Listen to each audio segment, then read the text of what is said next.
statement. Point of order, Richard Holden.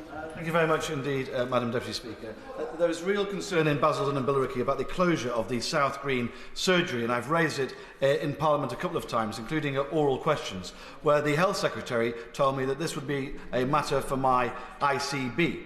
And he would be happy to make some introductions. However, in a written response, a written question, the member for Aberfan, the Health Minister, told me that there were new powers in the Health and Care Act 2022, which meant that the Secretary of State could indeed intervene with new powers introduced on the 31st of January, which would new powers introduced on the 31st of January 2024. This has caused real confusion amongst my own constituents, particularly 3,500 who've led a petition led by Justine Norris and Vivian Conway, and my excellent local councillors who've been doing all they can to raise this issue.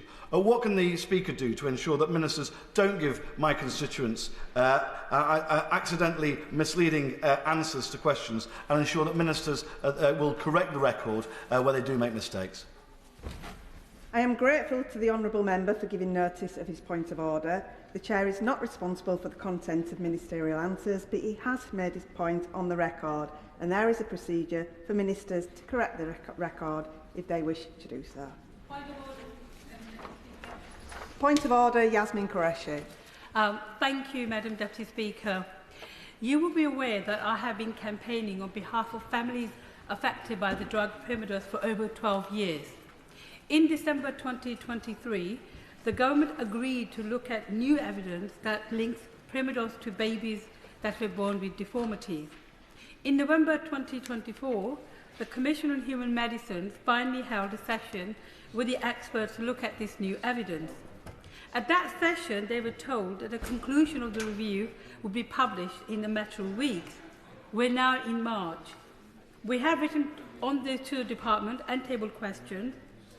How many months and years do these long-suffering families have to wait? There has been a long culture of dither and delay on this issue. I hope that the families will go away and they can all be buried and forgotten about. But this issue has a tremendous cross-party support from across the House. Can the Speaker advise me what more I can do to get the Department's attention on this matter?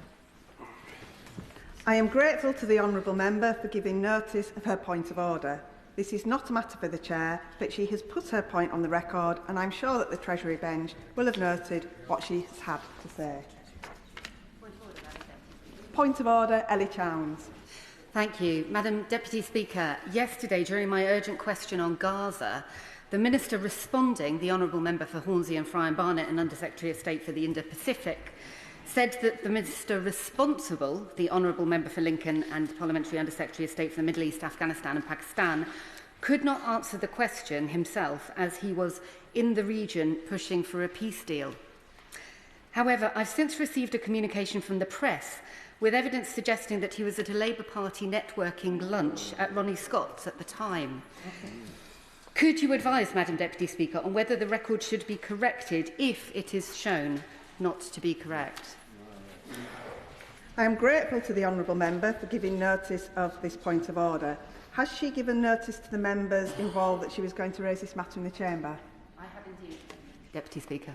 The Chair is not responsible for the content of ministerial answers, but she has put her point on the record, and there is a procedure for ministers to correct the record if they wish to do so.